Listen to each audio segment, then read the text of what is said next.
My laundry room is situated beside my bedroom, and it is quite honestly my least favorite room in the entire house. There's not a single thing in it that I like or want to keep besides the actual machines themselves, which work pretty well, but every single wall is pegboard, which is not functional for me in this space. The ceiling's kind of gross and the floor is just not my favorite, and on top of a ton of different trim that's installed a little wrong, and so many exposed pipes and just things that I want to fix, I think it's fair to say that today's makeover is going to be fairly extreme. Welcome back to the series where I challenge myself to use thrifted materials and a love of all things retro to DIY our family home from this farmhouse to that 70s house.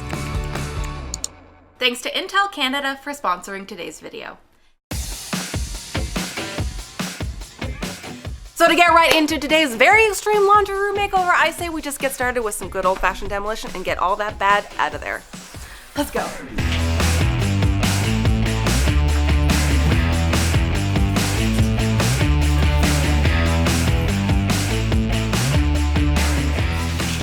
Found some sort of exposed wires just chilling in the ceiling.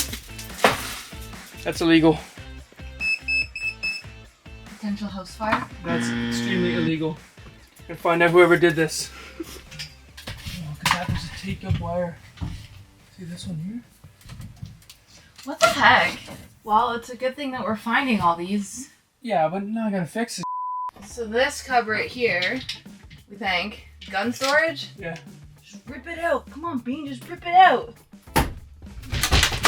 Grab that drill. That was a really secure gun safe. Yeah. If I really wanted to get to those guns, there's no way I could have done it. Also, can we just take a minute to appreciate the color the pegboard used to be? It was this yellow, but then also you can tell it was orange. So this room must have been like all sorts of funky colors back in the day, which I don't hate. I hate the pegboard. Don't hate the color scheme maybe that it was.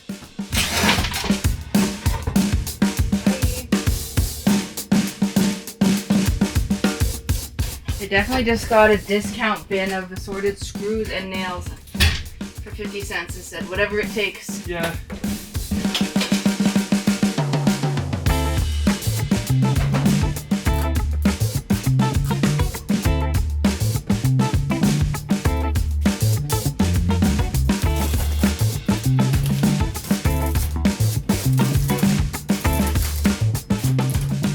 Whoever hung these doors is a real winner. Just random piece, everything's different. Don't even bother to cut this piece here. Just random screws, all different screws. It's not even for anything. Like, why put such fancy cabinet doors on just like a random recessed shelf? He's definitely not storing books because I don't think he can read. Okay. Oh no, don't go to Home Depot. We got wood here.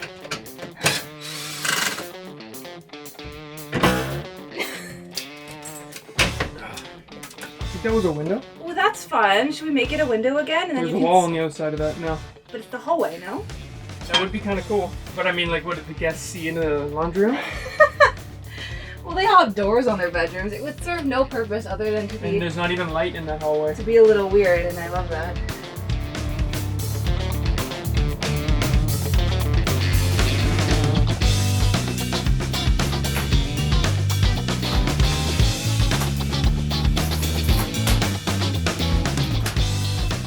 The nice thing about this is it's not really like glued down in any way, so it's coming apart super easily.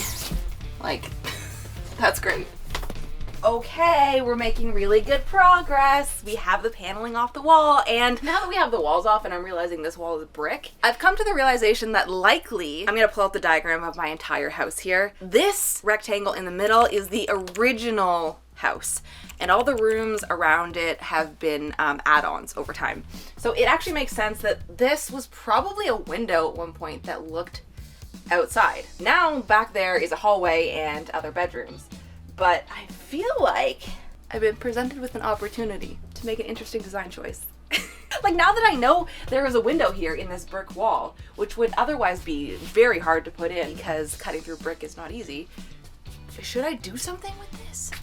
Do I put an interior window in my laundry room that looks out onto a hallway? It is super strange. And there's nothing I want more for this house than for it to be filled with quirky, interesting design choices that make you think, who would think to do that? And I can't think of a thing that would make you say that more than an interior window in your laundry room that looks out onto kind of nothing.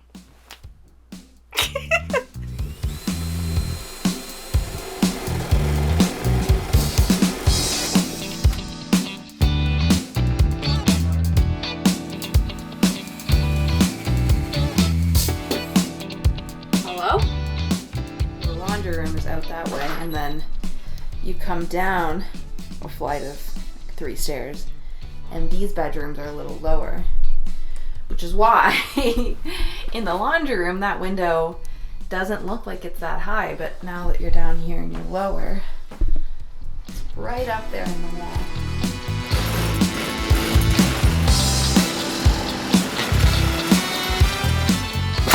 Whoops. We're gonna put a frame around the window anyways. Big frame. Hello.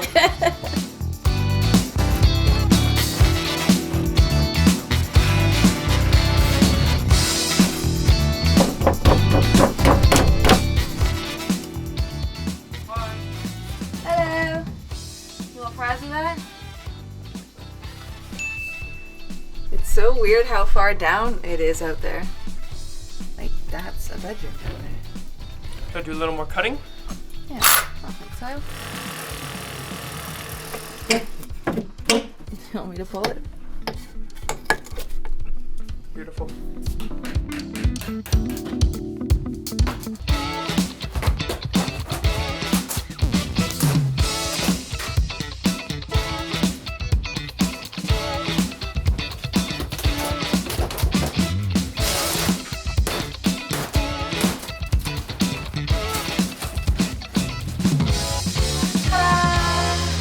Okay, we made it through the not so fun demolition process, and the space is back to its bones, back to a blank area, and I'm ready to start thinking about what I actually want this new space to look like. I've been playing around in Photoshop, and I have a vision that I'm very excited about that I want to talk us through together right now so we can get on the same page. Okay, so here on screen is how the space is looking now, and I know all the good stuff is gonna happen inside the room, but before we even do that, I wanna take a moment to talk about the outside of the room. This area of my home is a spot where there's a lot of doors, a lot of similar looking doors. One goes to my bedroom, one on the left here goes to a little linen closet, there's another one on the other side that goes to bedrooms, and another one that goes to a shoe closet, and another one that goes to a bathroom.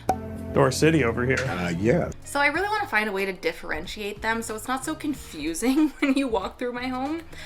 So to do that, we're going to make a statement wall. This is going to be the statement wall to end all statement walls for a laundry room.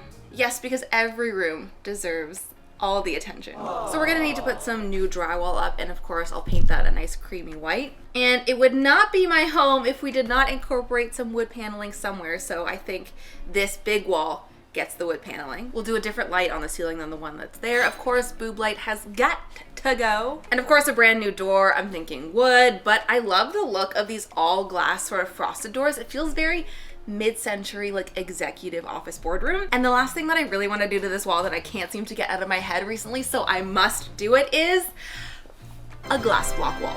Are you with me? Are you excited as I am to do this? Oh, if I can pull this off, this is going to be so sweet. And doing all this rendering work has been so much easier using this Intel AI PC, which brings me to today's sponsor. The Intel Core Ultra processor has such a powerful performance for doing demanding tasks like video or photo editing and graphic design. That's why I grabbed this anytime I need to get my design plan all sorted out, because I know it can handle me multitasking and switching between multiple different apps without any freezing or lagging. Also, the battery life on this thing, I can go so long between charges. There are days when I'm working at home, but also days when I'm in the office, and this thing keeps up with me anywhere I go. Okay, now to figure out how many actual glass blocks I will need to make this happen. This thing has not one, but two 14-inch OLED touchscreens that are perfect for drawing out my ideas, and then when I want to have two screens, I just take off the detachable keyboard, pull out the kickstand, and then my workspace expands to 19.8 inches. And I've honestly been loving this laptop. It's officially called the Intel Core Ultra Asus ZenBook Duo. This dual screen mode has been such a time saver when I'm doing a task that needs multiple things open at once, like my mood board and my notes. Okay, so I've done the math and I've mocked it out, and I now know that I'm gonna need 48 of these glass blocks, but If you want to get your hands on one of these, you can learn more at Best Buy Canada using the link. It's in the description. And I am off to source some glass blocks.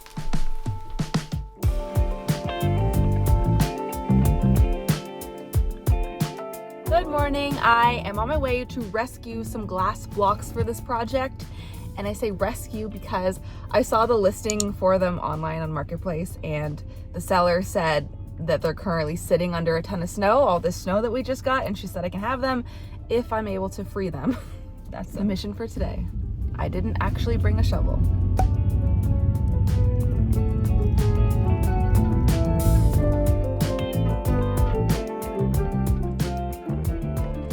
And turns out this was a mission. There was so much snow, my hands were freezing, the blocks were stuck together with ice, and honestly seeing them in person, they were pretty rough, and I was getting a little worried that this glass would not clean up very well. We did it. I'm back with the blocks, but honestly they're in pretty rough shape. They're covered in dirt because they've been sitting out for who knows how long. So we're gonna do a little bath time, okay? This is the bathroom that I have not yet given a makeover to, so that's why it looks not that familiar. That is why. But I'm not gonna use anything fancy here, just plain old soap and water, and I'm hoping that will do the trick. I'm really hoping this washes off. The woman that I got these from told me they were salvaged from a diner in Kitchener. So if any of you are from that area and remember a restaurant that had walls probably built with these, let me know. I want to see pictures. That looks so much better.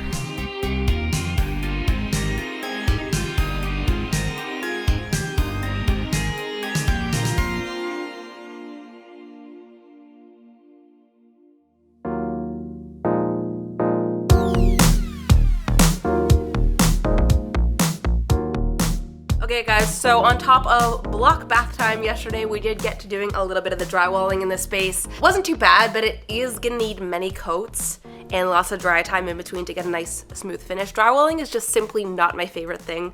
Actually, it's one of my least favorite things. That's gonna give me an excuse to procrastinate on that a little bit. So today, we're gonna do the glass block wall. I have watched so many videos on how to install this. I have all the things that I think I need, and I cannot think about it anymore. We just need to get into it, get started, and do it. So let's go. Let's do this thing that I have never done before. So to do this, I am using some silicone and this track system, which just goes between all of the bricks to help keep them aligned and in place. I'll link all the products I'm using for you below. If you stumbled across this video looking for a tutorial and want to know how to do it, this might be helpful for you. Which, by the way, if you are one of those people who just found this video looking up how to do a glass block wall, then I would ask you to consider subscribing, because truthfully, it's so free for you to do. It takes probably 1 second of your time to hit that subscribe button, but it means so much to people like me and this channel that's here every single week bringing you quality long-form content, and it helps us keep doing what we do. So just as a little thank you tip from you to me, I'd appreciate you so very much. So with that out of the way, let's get to it. So this track system is made up of two different styles, one-sided and two-sided. The one-sided pieces go on the outside perimeter of your entire wall where it's going to touch the wood, and the double-sided pieces go between all of the glass blocks. Other than the two styles, all the tracks are exactly the same. They're just cut into different sizes depending on where I need them. So there's longer horizontal pieces that span a row of blocks and shorter vertical pieces that go in between each block. The whole thing gets glued together with silicone, so every time you're adding a new piece of track, make sure there's lots of silicone on it and then add in your blocks.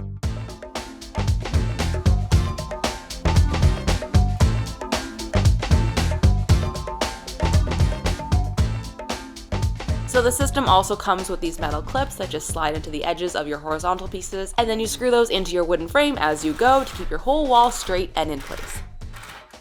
Oh my god, so sturdy, so secure, so brick wall.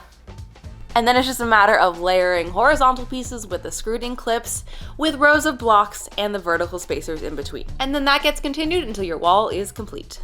The height of my wall wasn't exactly perfect to fill it entirely with glass blocks, but that's okay, I'll fill in the hole later. To finish it off, I just capped it with another track piece with 2 more clips. Okay, I've been purposely not coming out here to look at it from this direction because I want to give myself a mini reaction. You know, I never get these moments because I'm always giving makeovers, but this time I have the chance to receive one from myself and see it from this view for the first time. Are you ready? Holy crap, you guys. It looks like out of this world cool. Like, I knew it would be cool, but that's cool. And it's so straight. Look at her go.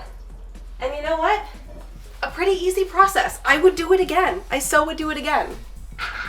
Okay, that's so sick. That's so sick. I really want to let the glass block wall harden and have that silicone really set before finishing it. So in the meantime, that means doing more mudding and sanding and drywalling. Okay, so to finish this glass block wall, I have two choices. I can either fill the joints with traditional grout that you would use with tiles if you want it to be very visible, or you can actually use the same clear silicone that we've been using this whole time to fill the joints. That's the method I'm gonna go with because I really want all the joints to be seamless and for this to look entirely like a glass wall. If you have the choice, get the kind of caulking guns that are battery operated because my hands are killing me. It's a pretty easy process of just adding the silicone into all of the joints and then smoothing it out with your finger before it fully dries.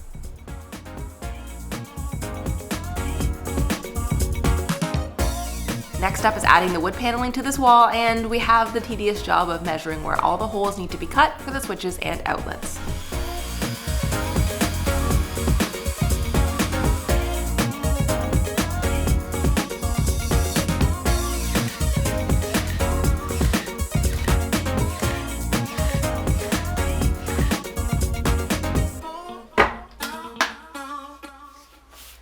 Guys, I need to be so for real with you right now. I feel like I've hit the point in the project where the burnout is starting to come out. I keep working on it and plugging away at it every single day, but it feels like I'm just making more and more mess and we're not getting anywhere, and it's a never-ending list of small little things that won't go away. And that is the reality of this process. Like, this wall behind me, it needs so many little pieces of trim to finish all the wood paneling, and like the door needs trim and the ceiling needs trim and there's trim that needs to go on the bottom, and there's still so much more drywall in there that has to get sanded and patched.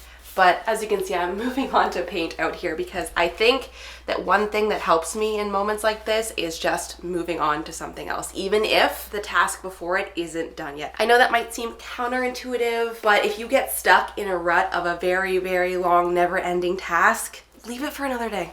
Move on. And something that I know that I can get done today, a small, easy task perhaps, is painting this one little wall here and the one little wall over there. Because you know what? I just need to get the exterior of this laundry room in a much better place and worry about that in there next, because I cannot live like this. Let me show you my POV, guys. Just look at this. Like, look at all of this that I've been having to navigate. This is the main hallway that goes into our bedroom every day, and I've just been dealing with this.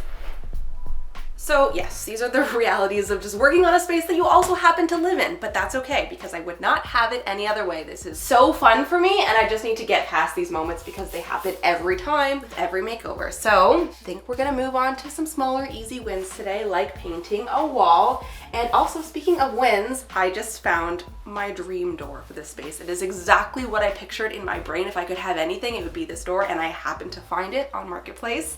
So we're going to grab that. Although it's maybe something you would do last, I just want to put the door up. I want to see it. I want to feel good about something. So we're going to do the door today. And I also have like a fun little, I think, DIY project that I want to do to the door once we get it in. So I'll tell you more about that in a second. Okay.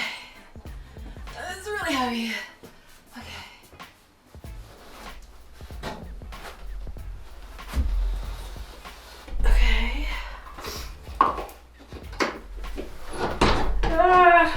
Get the other pin. Where the heck is the other pin? Oh my god. Wait, did we do it?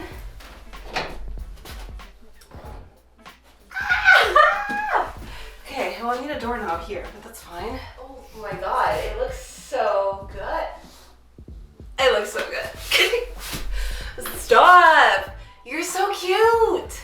It's perfect. Cool.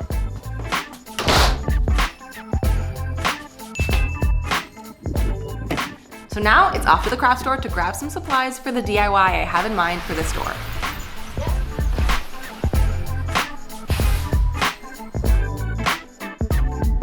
So to this door, I want to add a sign. Now the vision for this is to do a sign that looks like one of those old-timey hand-painted signs. You know the kind, I'll put some examples on here. They're usually on the fronts of like cafes or restaurants or private eye detective offices doors. But for whatever reason, all the examples I pull, it's done with gold and a black drop shadow. We're gonna attempt silver. There's a lot of chrome in mid-century design, so I think this will look sweet in silver instead of gold, and I don't see why it wouldn't work, but we shall try. So we've got chrome permanent vinyl, black gloss permanent vinyl, and we'll see what we can do.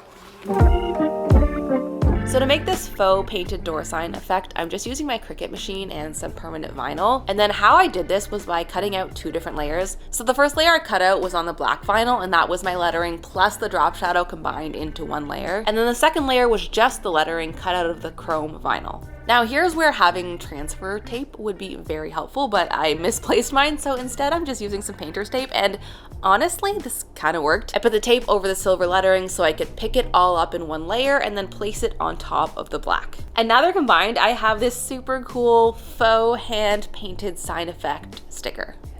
I think I really only have 1 go at this. I've taken off the back and again, using the painter's tape method to hold it all together.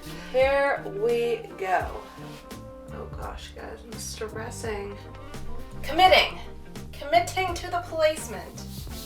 Oh my god, imagine if I spelt it wrong. This thought came into my head. No, that's spelled correctly.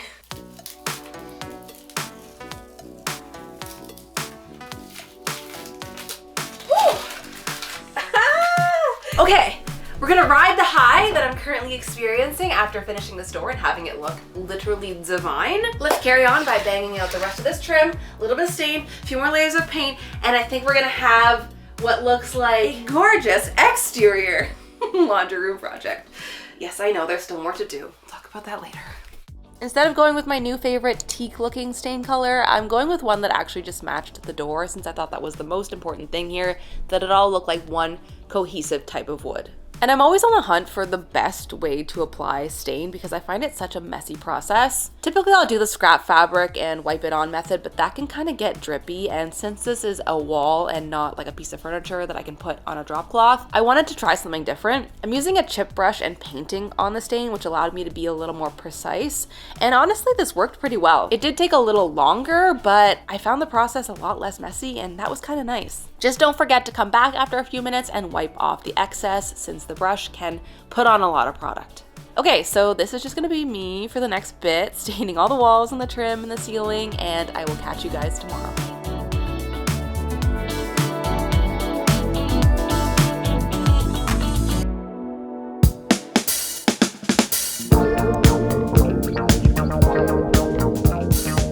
Good morning. Okay, I have to show you guys something. So the space is coming together. We got the stain done. It's looking incredible, but there's a few small details still missing, namely a doorknob. So while I was doing all the stain, Austin was out making me a special little DIY that is just the coolest thing. Check her out. This is a doorknob for our door made out of a pool wall. Our table came with a couple duplicates of some of the numbers. I'm not sure why, so we did not need this one. How it works is there's a hole that's been drilled out in the back that matches this bolt, which should fit on our door. And I just need to give all the credit to Austin. I didn't ask him to do this. I think it's so perfectly me. Man knows me well. It's perfect. And I think we should go install it and see how it looks.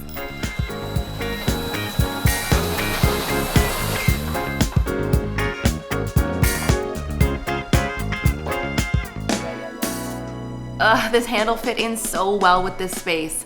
Now I'm on to adding some chrome accents like this light switch plate. Guys, we can have cool light switch plates. Treat yourself. Then I'm adding this chrome flush mount light to finish off the space. So I'm sure you're realizing that we have so much work left to do, and this is true, but let's just take a moment to reflect on how far we've actually come, because the inside of this laundry room, all the grossness is now out. We have a new window that I need to figure out what to do with. And then not to mention the amazing glass block wall of my actual dreams, the coolest door and doorknob, and just plus all this fun wood paneling and fresh drywall is making me so happy. But that means I'll have to catch you in the next part where we finish the inside of the laundry room, which, speaking of, I need to know right now, what are your favorite laundry room tricks and hacks? Because I know there's so many clever storage ideas and things to do in a laundry room to make it function better, and I know that you know. So please comment below what features I should implement inside the laundry room just to make it the best that it absolutely can be. Thank you all so much for joining me on the first part of this laundry room journey, and I cannot wait to see what we come up with in part 2. I will see you then. Actually, let me make sure that this light worked. Yay! Oh, that's so nice. Okay, bye!